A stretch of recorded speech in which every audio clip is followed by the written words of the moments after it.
जाए तो मैं आपके जूते साफ करूंगा। मैंने कहा करवाऊंगी जूते साफ। कहता है ही नहीं मैडम मेरी मोबाइल में। मैं अपनी एसएचओ को बोलती हूँ भाई सीडीआर लगा दे इसके फोन पे। फिर जूते साफ करवाते हैं ना हम तो इटलाती बल खाती तितलियां हैं ना। हम तो स्टाइल दिखाएंगे ताकि वो अट्रैक्ट हो। किस किस को पता है बी क्या होता है? किसको पता है?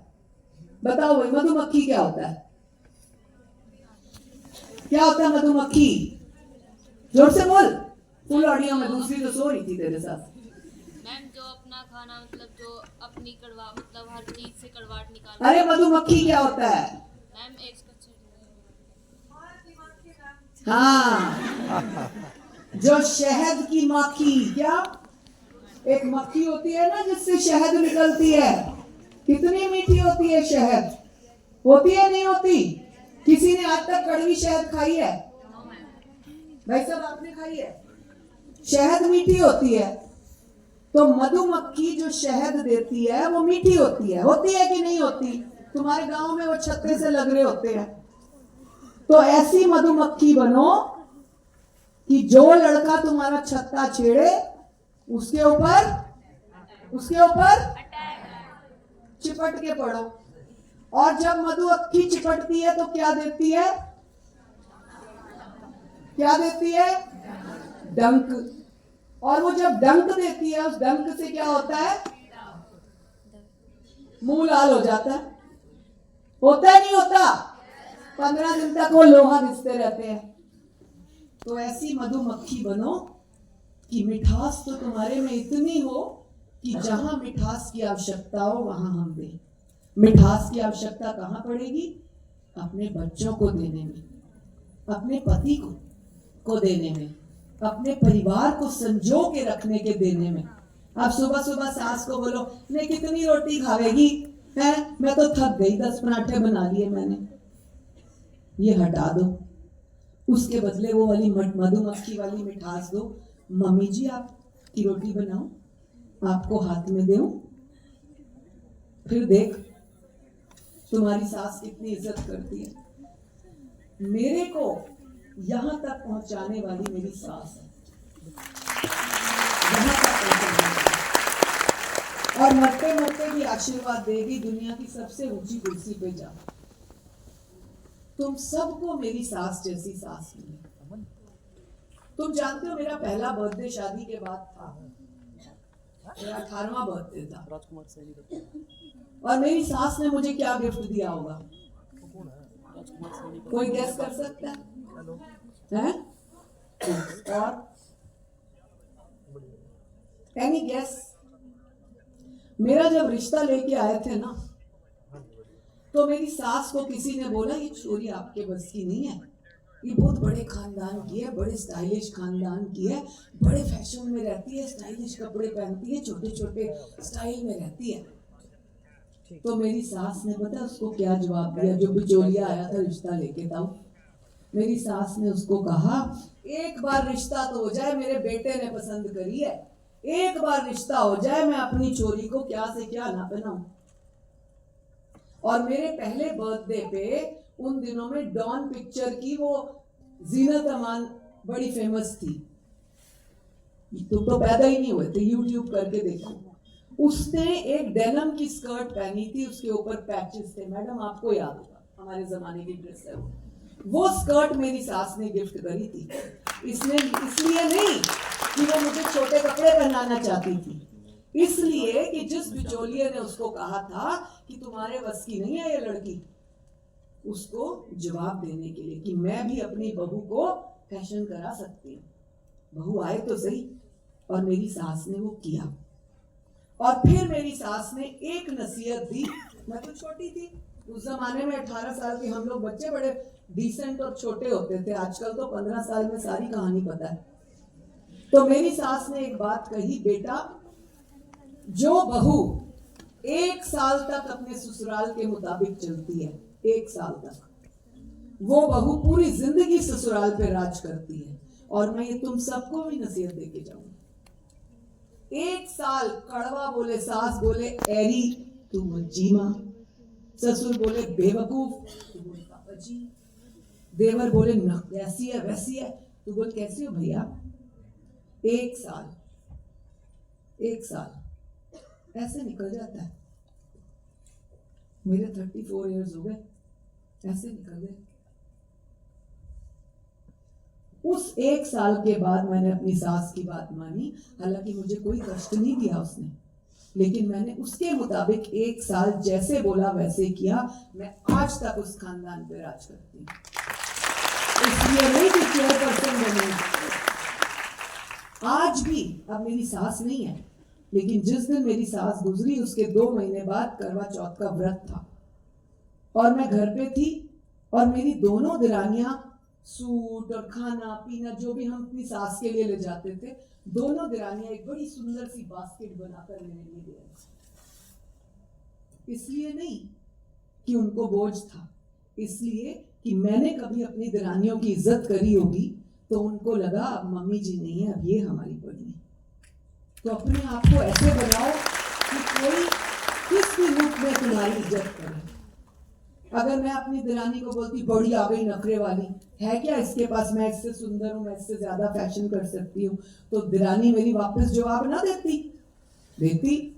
लेकिन मैंने ऐसे बोला इंदु क्या कर रही है, ये चला रहा घूमने चलते हैं, चला पिक्चर चलते हैं, चला बाजार चलते हैं। उठाई कार और उसे बिठाया। फिर जब छोटी वाली आ गई, तू क्या कर रही है रीता, कुछ नहीं कर रही, चला फिर चलते हैं, इंदु भी आ गई है। ऐसे हमने जीवन बिताया और एक की शादी को 26 साल हो गए, एक की शादी को 22 साल हो गए। ऐसे तो अपने आप को ऐसी मधुमक्खी बनाओ, और ये प्रोसीजर अडॉप्ट करना तुमने गैर आदमियों पे। मीठा रहो, जी भैया, हाँ जी सर, यस सर, जहां जॉब कर रहे हो वहां यस सर, जहां पढ़ रहे हो साथ में हाँ जी भाई।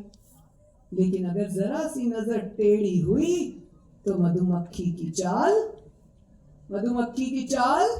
भी टेढ़ी हुई कि नहीं, तो हम क्या बनेंगे, मधुमक्खी। बहुत सारा बोलने का, तुम लोग भी बोर हो जाओगे। ऑडिटोरियम छोटा पड़ गया, पर मुझे याद आ रहा है इन लड़कियों को देखते हुए शोले पिक्चर आई थी, हम छोटे थे, हाउसफुल था। अब हम छोटे छोटे बच्चे, हमने वो जो गेट पे होता है ना, उसको अंकल हमें देखने दो ना, अंकल हमें देखने दो ना, तो बोलता है कि पूरा हाउसफुल है, टिकट ही नहीं है, ये नहीं है। हमने कहा हम टिकट भी ले लेंगे, आप हमें देखने दो, चाहे कुर्सियां नहीं है। हम ऐसे बैठ के देखते थे, चल मेरी धन्नो, बड़ा मजा आता था ऐसे देख के। तो आज मुझे वो सीन याद आ गया आप लोगों को बैठे हुए देख के। लेकिन जाते जाते अपनी वाणी को विराम देने से पूर्व एक ही बात कहूंगी कि ऐसी लड़की बनो, ऐसा उदाहरण बनो कि लोग तुम्हारा नाम लें, तब तो तुम किसी को घुसंड मार सकती हो। बाइक चलाना सीखो, स्कूटी चलाना सीखो, साइकिल सीखो, कार सीखो, ऑटो चलाना सीखो। मैं ट्रक भी चला सकती हूँ, जहाज और ट्रेन छोड़ के सब चला सकती हूँ। और ऐसा नहीं कि स्पेशल ड्राइविंग सीखने गई मैं। एक बार मेरे मायके में लाइमस्टोन क्वेरीज है, तो ट्रक खड़े हो जाते हैं बरसातों में ना, वो पहाड़ों पे चलते नहीं है। तो एक दिन नाग निकला ट्रक के नीचे, तो वो जो सफाई करने वाला है वो आया, कहता है मैडम बहुत बड़ा नाग है, बहुत बड़ा नाग है। मेरी मम्मी को, भाभी को कहने लगा, तो ये तो हो नहीं सकता, और वो अंदर ना चला जाए, घर में ना चला जाए। हमारा देहरादून में थोड़ा ऐसे वाला घर है जिसमें आसपास खेत है। तो उसने कहा क्या करना है मेरी भाभी ने, उसने कहा थोड़ा सा ट्रक पीछे हो जाए ना, तो हम इसको ना ऐसे करके उठवा लेंगे। तो जब तक तो मेरी भाभी सोचती, मैं अंदर से जहाँ ट्रकों की चाबियां टंगी हुई थी लाई, और जैसे कार चलाते हैं वैसे ट्रक चलाते हैं, इतना मुझे अकल थी। मैं शायद 8th या 9th में थी। मैंने उठाया चाबी और ड्रूम स्टार्ट किया और बैक गियर मार के थोड़ा पीछे कर लिया 2 फुट। तो मेरी भाभी देख रही है, कौन है कौन है कौन है, ऐसे करके ट्रक आ गया। फिर इस ट्रक का यूज कब हुआ, शादी के 10-12 साल बाद। हमारा एडवर्टाइजिंग का काम है हस्बैंड का, तो अवतार बढ़ाना एक लीडर है हरियाणा का, उसके बोर्ड बनने आए हमारे पास ट्रक के ऊपर। अब एक साइड से ट्रक तो छापा हो गया, पेंट हो गया, दूसरी तरफ से होना था। अब दूसरी तरफ से सड़क है तो कैसे पेंट हो। तो मेरे हस्बैंड ने कहा अब ट्रक कैसे बदलेंगे, वो ड्राइवर तो चाबियां टांग के बाजार चले गए हैं। तो मेरे हस्बैंड ने कहा रेनू कहाँ पे है तू, मैंने कहा घर। तू 2 मिनट ऑफिस आ, मैं आ गई, ज़्यादा दूर नहीं है। मैं जैसे ही आई कहते हैं चाबी है, ट्रक का मुंह इस तरफ कर दे। मैंने मोहल्ले में ऐसे ऐसे करके ट्रक का मुंह इस तरफ करा, पूरा मोहल्ला रेनू ट्रक चला रही है ट्रक। तो ऐसे बनना है हमने कि कोई लड़का, ये तो चलो मेरा दूसरे मैटर था, तो ट्रक वाला कोई मुझे छेड़ दिया तो उसी को ना मारूं लात और ट्रक लेके भाग जाऊं।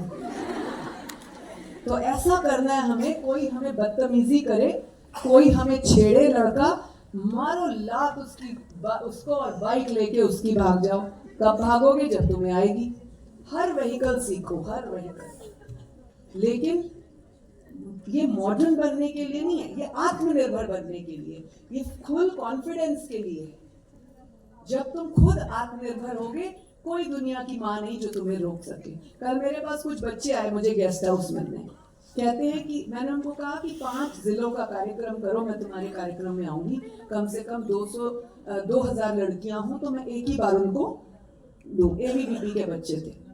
तो उन्होंने कहा मैडम दूसरे जिलों में तो इनकी मम्मियां छोड़ेंगी नहीं। मैंने कहा यही तो कमाना है हमने, यही कमाना है हम लड़कियों को कि हमारी खुद की माँ, हमारी खुद की दादी बोले उत्तर तू चली जा उधर रोहतक, फलाना काम है। और ये आपको तब कमा पाओगे जब आप उनको विश्वास दोगे। मम्मी तो बोले जा चली जा कॉलेज, और बेटी कॉलेज के बदले चली गई कहीं और होटल में, तो फिर आपने क्या कमाया? पहले दिन आपने अपना विश्वास खराब किया। इसलिए अपना विश्वास बनाने के लिए, मजबूत बनने के लिए, आगे बढ़ने के लिए सेल्फ कॉन्फिडेंस, सेल्फ कंट्रोल जरूरी है। सेल्फ कंट्रोल, ये जो 1-2 घंटे का ये जो लड़के पटाके सेक्स कर लेते हैं ना, ये शादी के बाद रोज होता है। डोंट वरी, रोज होता है निकम्मा काम, ये बेकार की बात रोज होती है। जब ये रोज होनी है तो उसको बिना टाइम के क्यों करना, बिना टाइम के अपनी लाइफ क्यों खराब करना? जो टाइम पढ़ाई का है, जो टाइम मजबूत होने का है, जो टाइम अपने जीवन को बनाने का है, आगे बढ़ाने का है, उस टाइम को उसमें यूज करो। जो टाइम शादी का होगा, ये सब कचरा करने का होगा, बच्चे पैदा करने का होगा, वो भी टाइम है। हर चीज का एक टाइम है। हम पहले पढ़े, फिर शादी हुई, फिर 3 बच्चे हुए, फिर आगे पढ़े, फिर उसके बाद मैंने अपनी मास्टर्स लंदन से की है, मास्टर्स इन क्रिमिनल साइकोलॉजी। मैंने तब की जब मेरी बेटी लंदन मास्टर्स करने गई। मैंने और मेरी बेटी ने इकट्ठी कर लिया। तो बाद में भी टाइम आएगा, बाद में भी टाइम आएगा जब आपका इरादा मजबूत होगा। इसलिए अपने जीवन को खिलाकर, कमल के फूल की तरह मैच्योर करके आप जिंदगी निकालो, न कि उसको डस्टबिन बनाकर।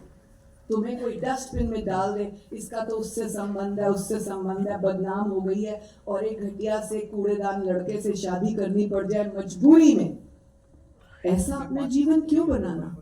ऐसा अपना जीवन बनाना कि लाइफ में ऐसा टारगेट हमने बना लिया कि हम अपना लड़का पसंद करने लायक, अपने लायक जीवन साथी चुनकर अपने माँ बाप को बताने लायक बने।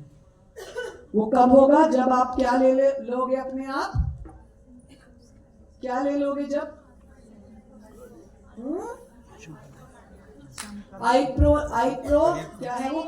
आईफोन 15 प्रो, अब तो 17 आ गया, 16 भी आ गया। अरे वाह, मुझे पता ही नहीं। तो जब वो लेटेस्ट फोन लेने की आपकी औकात हो जाए, आपकी औकात, जब अल्टो गाड़ी लेने की आपकी औकात हो जाए, तब आप शादी के लायक हो, तब आप जीवन का डिसीजन लेने के लायक हो। तब तक आप चौधरी रणवीर सिंह कॉलेज के स्टूडेंट हो, यहाँ से जाकर नाम कमाना है, इस कॉलेज का, अपने माँ बाप का और इस गांव की सारी सरदारी को ऊपर करना है। जय भारत, जय हिंद।